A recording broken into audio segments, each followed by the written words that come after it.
lot can happen over coffee. Election edition, and I'm really pleased to say, unlike last time we all met, while we had 45,000 views of our early pandemic Zooms, I'm really happy we're able to do this hybrid. We're able to have you all here live, and then I also want to recognize DK Productions, and Clint's going to be taping this in the back, so that our viewership that is in here today and our over 700 investors can view this at a later time. I also want to welcome and thank our current Mayor, John Gates, for joining us today, so thank you for being here. Thank you. I'd also like to take a moment to thank our sponsors today, Chevron and Out of the Blue, so if you can give them a round of applause, we appreciate them. My name is Jamie Henning. If you haven't met me before, I'm the president of the Greeley Area Chamber, proud to serve over 700 investors in our Greeley area. Our primary objective is establishing Greeley as the best place to do business. We're a strong, unified voice with regional reach and the ability to collaborate and build consensus here in the area. Our main goal is to help our investors succeed and advance the needs of commerce. One of the most important ways we do this is through our advocacy work, which will be on high display today. We know our businesses matter, which is why we proactively monitor policies that could adversely affect them, working closely with our elected leaders at the local, state, and federal levels to connect on the needs of business. We're there every step of the way, making sure their voice is heard. You'll find our advocacy priorities on our slides up front today, but I'd like to just take a moment, because there are many, many of them here, to ask our board of directors members who support and lead our organization to please stand. If you could give them a round of applause.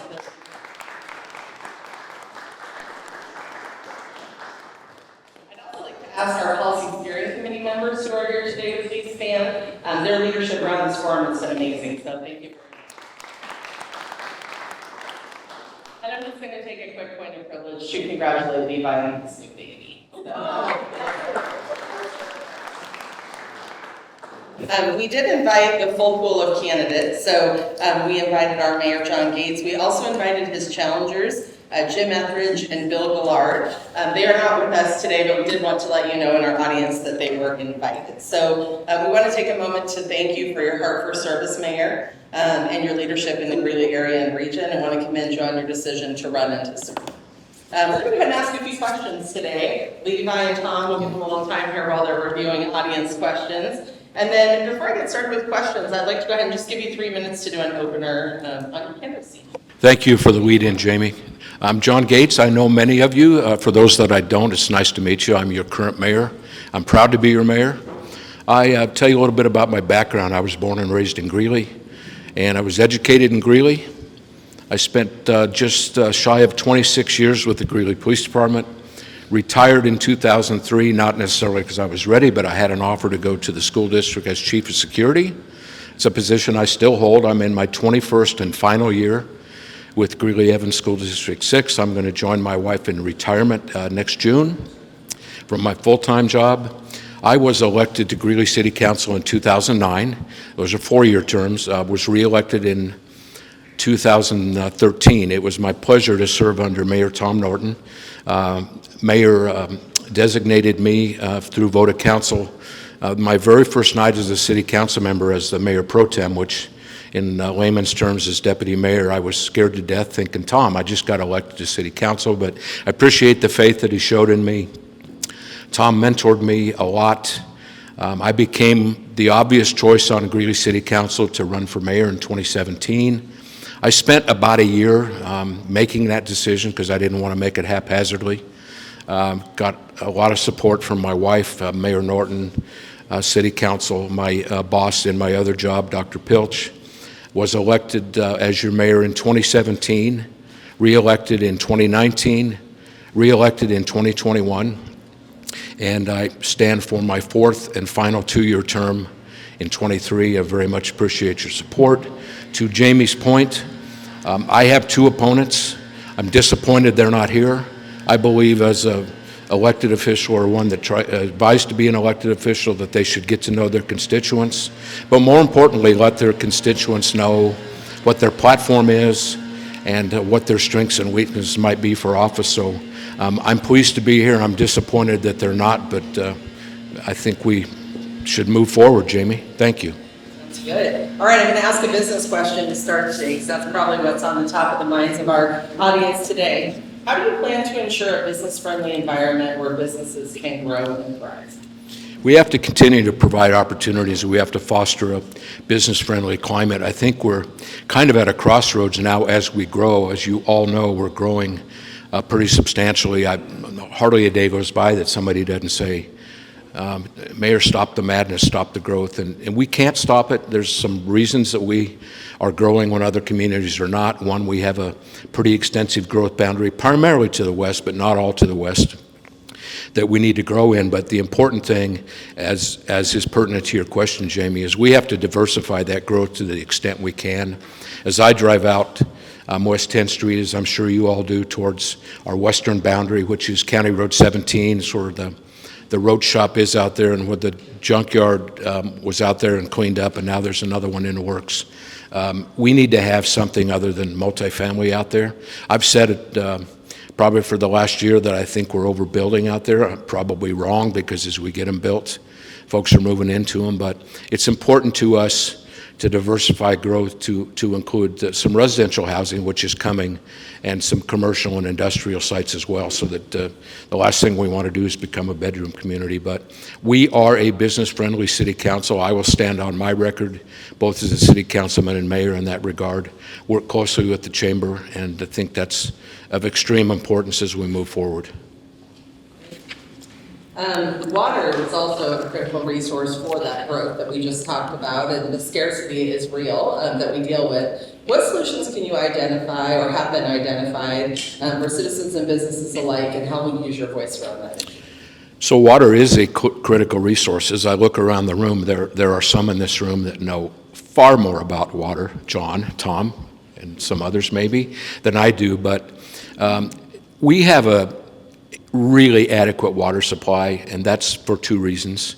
One, many of you in this room might remember W.D. Farr, who set us up as the water pioneers. When I travel around in mayoral circles, I'm in a couple of mayor groups where we'll meet occasionally and have dinner or coffee, and we talk about, as we should, as you do with your colleagues, what are the top issues that are in your community, and some of them are saying water. And I don't cite that as one of my top three issues because it's a critical resource, but it is expensive.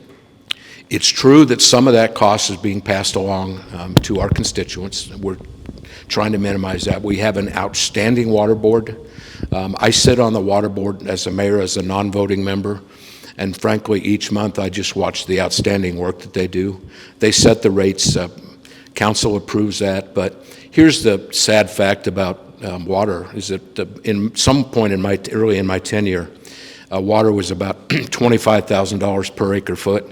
It's up around $75,000, $80,000 per acre foot now. So while our water board continues to buy water through an enterprise fund, it has gotten expensive, but our water supply in Greeley is sufficient for a number of years. We have a distinct advantage over some of our neighbors. I had a conversation earlier this week with the mayor of Thornton, and she's a friend of mine, but every time I talk to her, I say, Jan, stay away from our water, because we are in really good shape, but we're not turning a deaf ear to water resources, because water's one of the most important things for us as we grow. Thank you. Greeley is also one of the fastest growing, we referenced that already today, and most vibrant communities in the NOCO region. Our citizens are engaged in varied interests and pursuits. How will you help set a standard for civility when we're having some challenges? Oh boy, could we have another session for just civility? So, excuse me, I, like all of you, think that civility has died in our nation. It is a big thing for me and our city council, and I think what our council knows from their mayor is, I'm not their boss, I'm one vote. I use the analogy that maybe I'm driving the bus when we go somewhere, but I ask for civility and decorum on the dais. And I was asked recently what one of my proudest accomplishments was, and you'd think, well, it was navigating our way through the pandemic, which was important, but one of my proudest accomplishments, and I will in fact take some credit for this, is we have a wide range of political ideologies on our city council. I appreciate that. I don't want groupthink, but I can tell you, and it would do me no good to mention other communities. You could watch some city council meetings from other communities, if you were so inclined. Once in a while I do that, not to laugh at them, but the couple of jurisdictions that don't have civility on the dais are getting absolutely nothing done. I'm proud of the fact that we have political differences on our city council. We agree with decorum, and all 6 members of our city council have re-elect Mayor Gates signs in their yard, and I'm extremely proud of that, and I'm anxious to keep our city council together for that reason. You have to model what you expect, and if I don't model civility, why would anybody else be civil? Thank you. I was remiss today too, we had other elected officials in the room, so I'm just going to pause since I have the podium. If you're an elected official in the room today, please stand. Thank you. Thank you for your service. We appreciate yours and others for sure. What strategies will you pursue to keep the city affordable for residential living and commercial enterprise? And how might you address the pressure on housing and homelessness? So that's one of the key issues I talked earlier about, when I'm asked what are the 3 things that keep you up at night. Homelessness is number 1 right now. It's a whole other topic, which I'm not sure we'll get to, but housing is important as well. I think our affordable housing guru is Councilman Butler, who's in the room, who's pushed that really strong, and so have I. And here's the thing: we are competitive, but if anybody in this room had told me 5 to 10 years ago that the median home price in Greeley, Colorado would be $460,000 or thereabouts. If there's any realtors in the room, I think I'm close, but that number moves around a little bit. But I would have absolutely told you were nuts. I don't know how first-time home buyers are doing that, but I got to tell you that I privately root as our median home price goes up that our neighbors do too. That keeps us competitive, and that's in fact what's happened. Some of our neighbors to the west are $100,000 to $200,000 more than us in median home price, and while I feel for those folks that are trying to buy homes, I'm the mayor of Greeley, so I care more about Greeley. But so we are competitive, but we can always continue to be more competitive. Affordable housing is huge. I'm happy to say that we have about 1,000 units of affordable housing that have either recently opened or are in a process of being opening. And one of the key components to that is the Habitat Project, which the city was proud to sponsor with out at Hope Springs, and that's really nationally renowned. So while we always have room for more affordable housing, as many of you are probably aware, the city just contracted with a firm called Alquist. They do 3D home printing. When I first heard it, I thought that's one of the craziest things I've ever heard. And then I saw a video, and a couple of our city staff members went both back to Iowa and Newport News, Virginia, to watch the concrete being poured in this 3D printing of homes. They are clearly affordable. They can be whatever size the homeowner desires them to be, and they're rapidly built, and they're in the process of moving their national headquarters to Greeley, Colorado. So it's a component that they tell us we're on the cutting edge in Greeley, bringing them in, and it's a component to increase our affordable housing, and all of us in council are very excited about it. This question kind of builds on Greeley was built on smart and innovative practices and continues to be forward-thinking in sectors ranging from energy to ag, arts, and culture. What will you do to drive further innovation in those sectors and others? I think that energy and ag are clearly our roots. I don't see us losing that anytime soon, but to that end, business development, I would harken back to an earlier answer about the importance to that in Greeley and the diversification as we grow. And I think that we have fostered a healthy climate for business development, but if we haven't and need to do better at that, we need to continue to attract businesses. Ironically enough, when folks would ask me over the years about why doesn't Greeley have this, why doesn't Greeley have that, primarily as it relates to certain restaurant chains, there's a 100,000 population threshold that I was told by people that know way more about economic development than I do that it'll happen, and some of that did when we hit 100,000. We're obviously well past 100,000 now. Excited that we have a new economic development director on board. He's been on board about a month. I looked at his resume, and it's outstanding. and his name is John Hall, and I'm excited that we have John on board, and there's no question in my mind that he's going to do a lot for business development, both in new businesses and keeping and retaining those that already exist in our community. Great. You touched on this a little bit earlier, but and your history here in Greeley, but how has your background and experience prepared you to oversee the complexities of the city of Greeley in partnership with your administration? And I will try very hard not to repeat my opening statement, but I know Greeley. I was born and raised here. I'm 66 years old, so that's a long time. I know Greeley well. I've watched it grow from 25,000. I lived, born and raised in the Glenmere Park area, and a bunch of neighborhood kids used to play football on a vacant field at 23rd Avenue and 16th Street. That was the far west boundary. That's where Tottie's was once upon a time. It's been an assortment of things since then, but I remember when Greeley was smaller. Not just living here, but obviously, if I hadn't known the community, I would have gotten to know it with 25 years plus on law enforcement. I've got a diverse background. I'm proud of my record. I don't like to talk much about my accomplishments because it's we, it's not me. But I believe I clearly have the skill set to continue to govern in our community. Well, since I have the dais, I'm going to ask the questions about the chamber and other important nonprofits in the community. How have you or would you partner with organizations like the chamber and other critical nonprofits who are working to advance their missions here in Greeley? Sure. I'll start by saying that I was on the Chamber of Commerce Board of Directors for 10 years.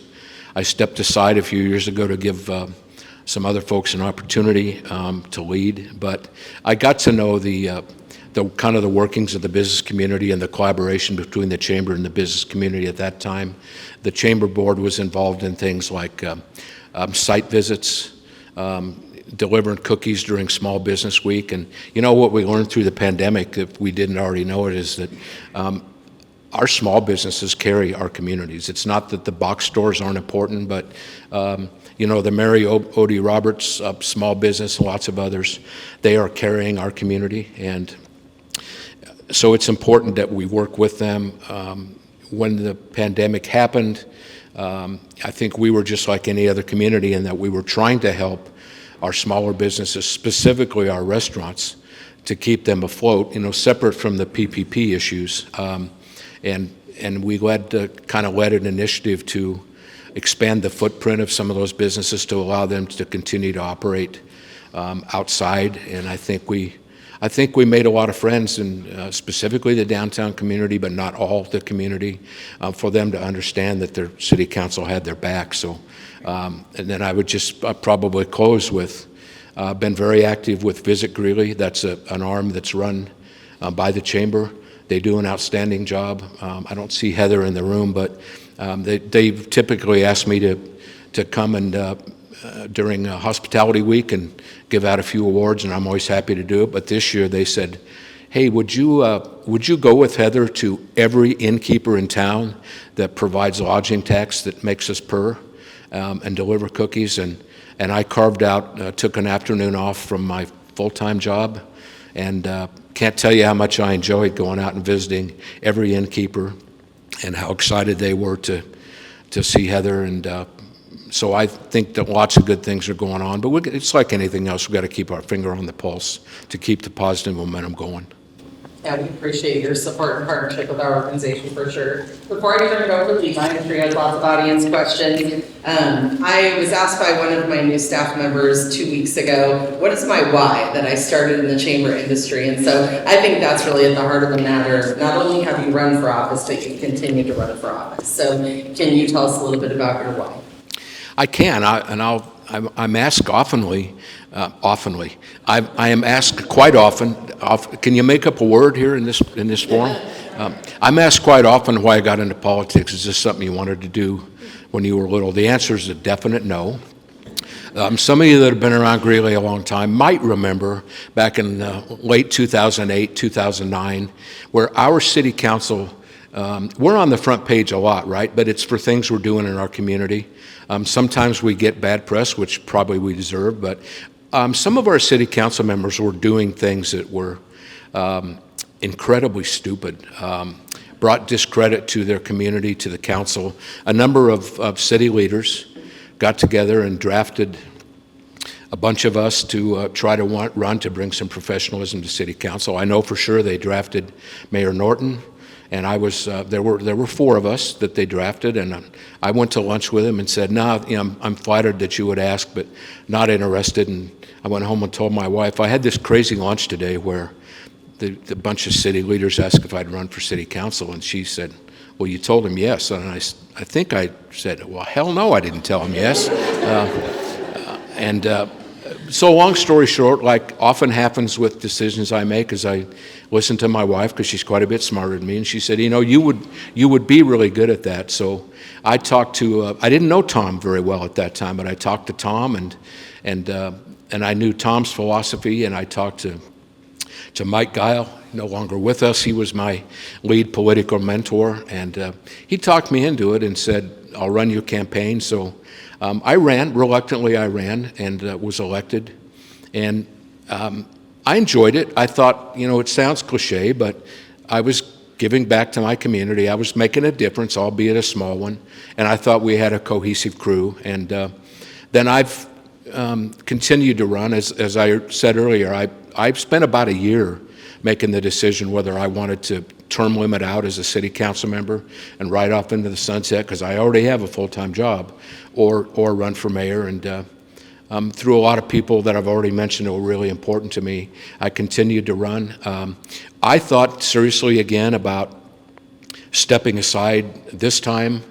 I do have a couple of city council members that aren't going to run against me, but want to succeed me, and I know there's others in the community that do, but it's not the right time. And when I said it sounds cliche, this really does, but we got work to do. We have an almost entirely new city management team, as you're aware of, and while we have competent people in line to take the helm when I'm done, I'm not going to leave Raymond Lee and his staff holding the bag either. So it's a perfect opportunity. I'm okay with term limits. If I'm reelected, I will be absolutely fine to step aside in 2 years, and it's experience that I have tremendously enjoyed, but I'm also pleased that there will be an end date. Thank you guys for creating some thoughtful questions that we can throw John's way. So let's go ahead and kick it off. John, what are your top 3 goals for this term?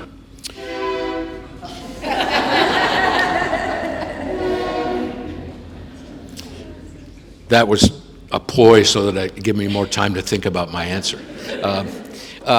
So the top 2 would be to continue to lead us through our homelessness efforts. We have a significant effort right now that's costing us some money, which we proudly gave to our housing and homeless unit, because, and I don't want to divert unless you ask me a question relative to it, to having my whole question revolve around homelessness, but we have some options on homelessness, do we not? We have some difference of opinion on city council.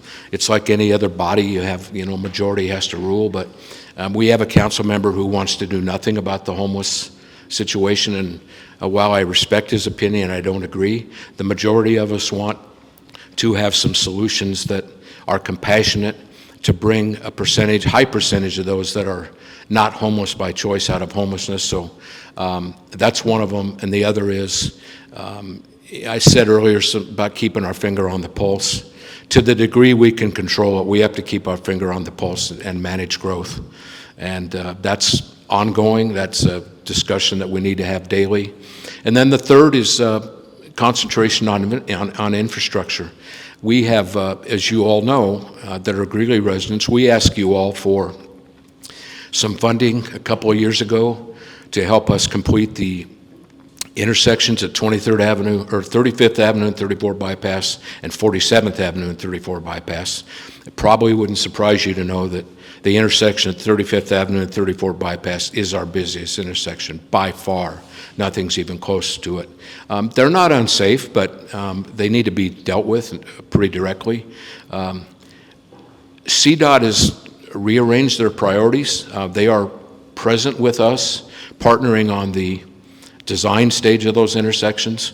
I mean, I about lost my mind when I heard that just designing the intersection takes about 5 years. I think Mayor Norton had to calm me down with his transportation background because I simply can't understand that. But there are some intricacies attached to that intersection, as you might guess, because the cemetery is on the southeast corner of that intersection, and of course, we're never going to tamper with the cemetery, but we have to get those done. We're looking for other funding sources. Thanks to the generosity of Greeley voters, we have a significant amount of money to proceed in that direction, but we continue to apply for federal grants to get those things done. So those would be the three: the homelessness, the managing growth, and the infrastructure specifically tied to those intersections. We're spending about $14 million a year on our roads. I did have somebody recently say, "Mayor, they're terrible. What have you been doing on the roads?" And I wanted to say, "Dude, you've been in a cave. We're making tremendous progress on our roads." But I'll just finish with the road qualities based on another acronym, PQI, which is Pavement Quality Index. And there was a time we were at 49. That's not very good. And we're now in the 65, 66 range. So we are making significant progress, but lots of work to be done. And we have, again, based on the generosity of our voters, some opportunities to continue to do that. So we're not going to stop on our roads. We're going to continue to spend that money. Excellent. Those are great top three, John, and coincidentally, a lot of what you guys have asked questions about. So let's go ahead and we'll dig just a little deeper, particular in terms of Housing First. How do you see the program moving forward, and how are these individuals or cases being measured? So Housing First, if you're not familiar with it, it is a strategy to deal with homelessness.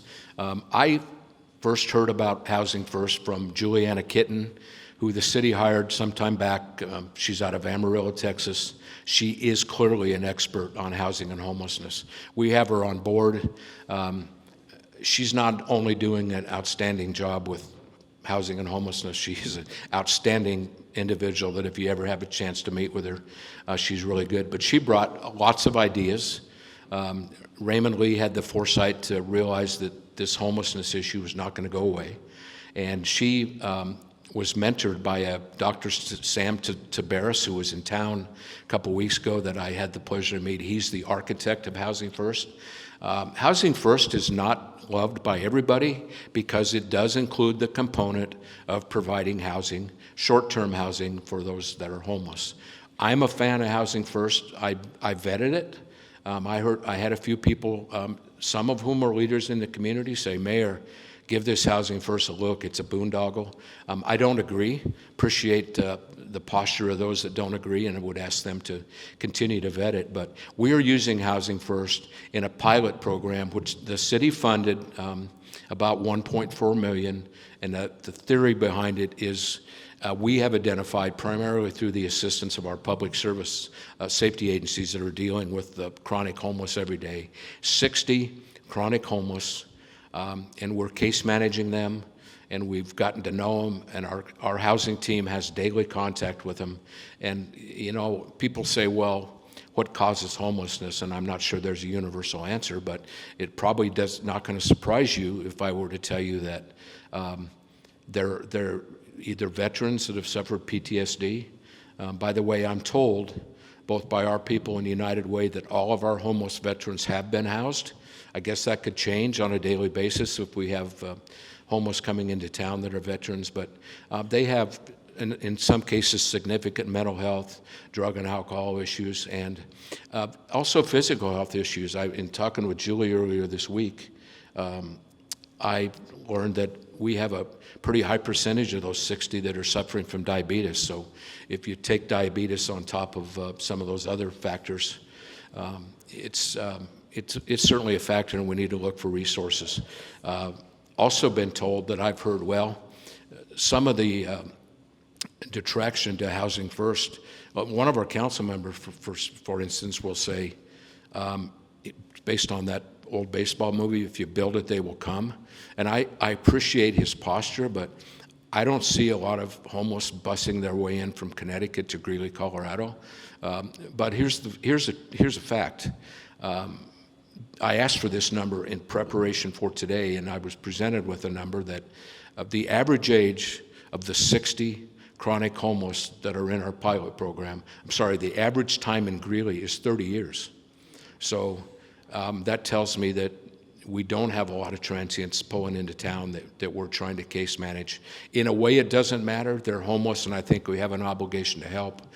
But to me, it makes it way more important when the average time in Greeley is 30 years. So the short answer is, I like Housing First. I think it's a component that we're working with. We just got this week a $3.4 million grant from DOLA, and that's a lot of pocket change, friends. So that we're going to continue to use that money to address this situation. And I have high hopes, but it's going to take a long time. And it's like I told a downtown business owner earlier this week that, if you want this issue solved by noon on Friday, it's not going to happen. But give us some time. What we're doing may not necessarily be obvious to the naked eye, but our staff is doing tremendous work with the homelessness issue, and will continue to. Excellent. Thank you, Mayor. Switch gears a little bit here. How do you see Greeley aligning with or coordinating with South County goals and growth? I think it's a bit of a different animal, Levi. I think that I was talking to a couple of South County mayors fairly recently at a luncheon, and I asked the question. I thought I already knew the answer, but nonetheless I asked it because I knew that these gentlemen would know it. And they say that their growth won't surprise anybody in this room, coming out of the metro area, from folks that still work in the metro area, but they want to get out of the hustle bustle traffic of Denver. And if you're in South County, specifically close to I-25, it's still a fairly short commute. But I think we have different goals and priorities. I think that, for instance, the fairly large quantity of individuals who are moving to Greeley move for very different reasons than those do in South County. But I will tell you that South County, other than maybe with the homelessness issue, they have similar issues to Greeley, Colorado. For instance, I talked earlier about mayor's dialogue as it related to water, and a couple mayors in South County said, we're concerned about our water supply. As it stands to reason that as people flood your community, you need water and infrastructure, right? And people call us routinely. They don't really call me. If they do, I refer them to Sean Chambers, our water and sewer director, and they want a piece of the pie on Terry Ranch, the aquifer that, I wish my opponent were here, my one opponent, and I have a stark difference of opinion on Terry Ranch. It's the water. It's a 1.2 million acre foot aquifer down by the Wyoming border. If you've been on I-25 to Cheyenne, you've seen Terry Ranch. We own a chunk of that. It is a fantastic decision that our water board made. They vetted it. We vetted it. City council voted unanimously to proceed, and I would not do one thing differently. But folks they want a piece of that pie, and under some circumstances, municipalities are going to have to pay, but we're probably in a position where we can share water resources. Excellent. Thank you very much. Somebody wrote something about inconsistent on code enforcement. Just wondering, do you have any ideas or plans to help with code enforcement? For whoever said we're inconsistent on code enforcement, I agree 100%. It's been an issue. Have you driven around Greeley lately and looked at the way some people take care of their lawns? I use the analogy that my parents are turning over in their graves, because my folks had their lawn could have been better homes and gardens, but I equate it to several different things. Some will say it's the cost of water. We can't afford water anymore, so we don't water our lawn. I'm sorry, but I don't buy that. If you can make your mortgage, you can afford to water your lawn. Some of it, clearly, if you look at the sector of town where it's probably more prevalent, it's absentee landlords. What is their primary concern? They're getting their rent every month. Some of it, I had somebody the other day say, it's really simple, Mayor, it's laziness. And I thought later, you might be right. But so to the question about inconsistency, we have been. And City Council forwards a lot of calls that we get or some observations. None of us want to be the lawn police, but it detracts from our community. And as I drive through the community, It's pretty staggering what I see. And code enforcement isn't all lawns, but it's like I've never seen it before. I asked my friend in Fort Collins, the mayor of Fort Collins, and they're a completely different community than us, but I said recently, Jenny, do folks disregard their lawns in Fort Collins? Expecting her to say no, and she said, oh yeah, it's at an all-time worst. So, I mean, it's a bit systemic. I wish I had the answer, but it's become problematic, and it's up to us to, we can either let it go or we can enforce it. I don't typically like to hear the response from our community development unit that we're short of staff.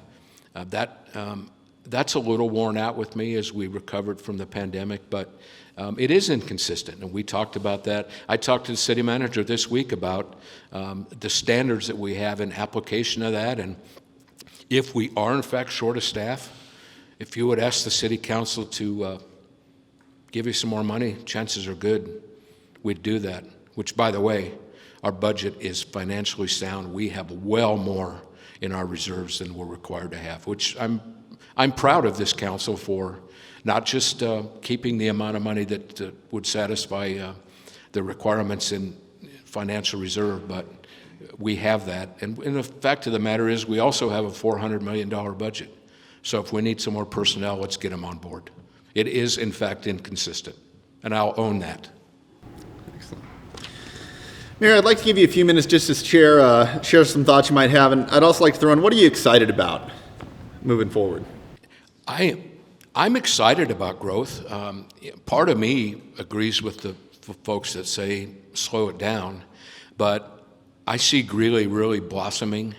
I don't think we're Fort Collins' red-headed stepchild, as we were called a number of years ago, and that's true. We really were called that. I don't think that's us.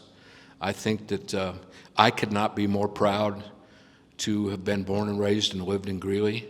My wife is in the same boat, and I get asked frequently, well, when you retire, are you gonna winter somewhere, or where will you relocate? And I'm not gonna relocate. I proudly live in West Greeley, and I love this community, and I love everything about it, and I love the diversity that Greeley has, and wouldn't consider it any other way. I also think that you have pretty representative government, that people reach out to me. Didn't you elect me to reach back out and say, how can I help you? And our city council's the same way. So I'm excited about the future. Did I mention we have 42 parks? I mean, it's outstanding. We have 42 parks, and we have about 3 more on the drawing board in some residential areas where, in fact, if it's a large subdivision, we require a park. So our maintenance of the parks is back up. Obviously, that fell off a little bit. Yeah, it's helped that we've had a lot of rain. It's hurt our water budget, but that's okay. We can't control Mother Nature. And if we can give folks a little easier water bill for a few months, let's do it. But I mean, I guess I'm Greeley's biggest cheerleader. If I'm not, it's probably time to kick me to the curb. But I'm excited about everything as it relates to Greeley. Thank you, John. Let me go ahead and bring Jamie back up. All right, we're going to go ahead and wrap just a few minutes early today, which will give our mayor a chance to network with you all. So I'd like to make a few chamber announcements, but first, I really want to thank him for his support, partnership, and working relationship with the chamber. So could we give the mayor a big round of applause? We'll also be sending out some candidate questionnaires, which he thankfully filled out for us last year. We'll be sending that out to all 3 candidates, so please watch for those on our website. I want to also mention, don't forget to mark your calendars. So in October, we're going to be taking the tables out of here and adding significantly more chairs. We're going to be hosting D6, Ames, and City Council candidates here on October 6th. We'll host a 2-hour forum, so we're going to need to fit in a lot of questions. But thank you, Mayor, for starting us off right, and looking forward to our second forum forum. On chamber announcements, I just want to mention, if you haven't been introduced yet, Yessie's on our team. I'm not going to force her to make comments at the podium, so don't be scared. I do that sometimes. But she's our Latino business coordinator. She's also helping lead our young professionals efforts. So if you want to be part of that conversation here at the chamber, please connect with her after the meeting. She's one of the newest members of our team. Also want to point out, we're really proud of our communication with our investors. And behind me, we received some awards from our national organization. So I just want to take a moment to thank my incredible team here at the chamber for their hard work. Macy's not with us today, but she definitely led that effort, and we were really proud to be recognized. Thank you. Thanks. I also want to mention a couple of upcoming events because we're taking on some new partnerships, and there's some brand new events you've never been to before. Krista's leading all of them, so thanks to Krista.